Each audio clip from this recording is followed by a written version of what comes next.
The work that volunteers do is so priceless that perhaps that's why they don't get paid. Volunteers are an invaluable asset for nonprofit organizations like the Humane Society of Southern Arizona.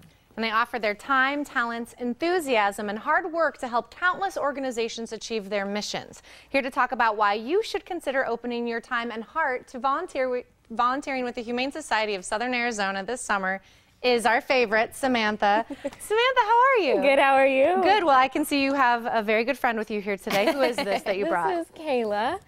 She's obviously a cuddle bug. Yes. She's a 3.5-year-old pit bull mix, and she is just precious. She's so sweet. And she didn't even flinch with those chickens in the studio, which I found really surprising. Yeah, she's really mellow. She's easygoing, good on a walk. She just prefers to be with male dogs if she's going to be with other dogs, but she ultimately just wants your attention and your love, and to give her plenty of patience and comfort and happy. And happy. Now, in order to keep the animals that come through the Humane Society happy and healthy, we look to the volunteers to do that. How many volunteers actually are in the Humane Society right now? You know, that's a great question because we have a lot. But there are some that are active and some that are inactive, so it kind of varies.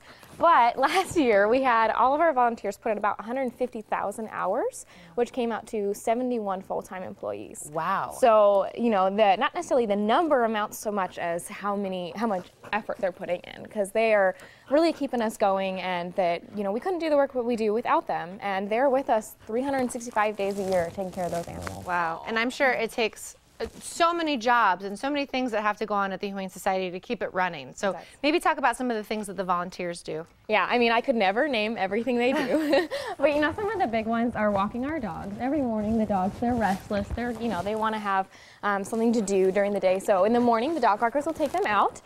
There's cat enrichment volunteers. So those cats that are more shy and kind of scared, they get to be petted by the volunteers and get to become more friendly so they can find a good home. We've got pet VIPs that go out into the community and reach people that could use a pet friend. We have fosters, which are a huge one for us. You know, there's so much that volunteers really do for us. I would love to be like, you know, I'm going somewhere to pet some cats or pet some dogs, and that's my volunteer time, and I think that's amazing. And now, if somebody is thinking, again, like what I'm saying, I would love to come and, you know, walk the dogs or you know, help with the kittens or be a foster. Are there requirements in order to be a volunteer? So the number one thing is you just want to go to our website. You're going to get all the information there, and it's literally under the Get Involved tab. Okay. So that's where you'll find out what you need, what's going to fit best for you. We do ask for a 6-month requirement minimum, and if you're under 15, you do have to have a parent or guardian with you at all times. Okay, now I know Tina would be the perfect person to volunteer because she's such an animal lover, Yes. and she's really good with animals. Now, who are you looking for volunteers? Ultimately, we ask anyone to come and volunteer. There really is something for everyone to do. That's the beauty of the Humane Society, is that we have a niche for everyone.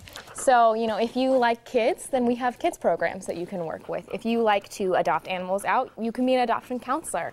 If you like to get out into the community, you can help us with vaccination clinics. You can help us run events. You know, we had a ton of volunteers putting on the dog event, over 200. So, you know, there's so much that people can do and get involved, and there will be something that you will feel most comfortable and fall in love with. Absolutely. And speaking of vaccinations, are you guys still running any specials right now?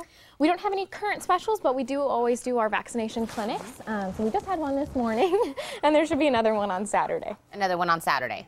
Awesome. Can I just say, I want to point out what you have on your arm right now, because I walk dogs pretty regularly, and this is genius. Yes. I feel like we should point this out, that this is a thing. So this is a really helpful, it's all out of just a little poop bag, grocery bag, you know, so you just tie it to the end of your leash, and then you always have one for emergencies. See, Sam, you think this is like a no-brainer, but these are really great tips. Oh, well, I'm glad to help. Keeping it clean. So cute. Did you even realize that was still on you? No. No. Better. That's even better. That is so great. And I know I've said this before, but a lot of parents, sometimes the summertime is a great time to come in if you have been thinking about adopting a dog, because it gives the kids time to get discipline, you know, to wash the dog and feed the dog, and it gives them almost like an activity over the summertime. So this is a good time. This is an excellent time. You know, you might be sitting at home wondering, gosh, what can I do with my day? Come and talk to me. Yeah. And so it's great to teach it's the responsibility of a pet because it is vastly larger than we think it is. So it's great if they're really bugging you, Mom, I want a dog, Mom, I want a cat. Well, get them to the Humane Society and let them see what it really means to be a caregiver for an animal. It is, and they learn so much. Sam, thank you so much for bringing, the baby, she's so cute. Kayla, we're going to get you a home, Kayla. Yes, and these cute animals need your help. They're located on Kelvin, northeast of Country Club in Fort Lowell, and open Monday through Saturday from 11 to 6 and Sundays noon to 5. For more information, you can call 327-6088 or log on to hssaz.org.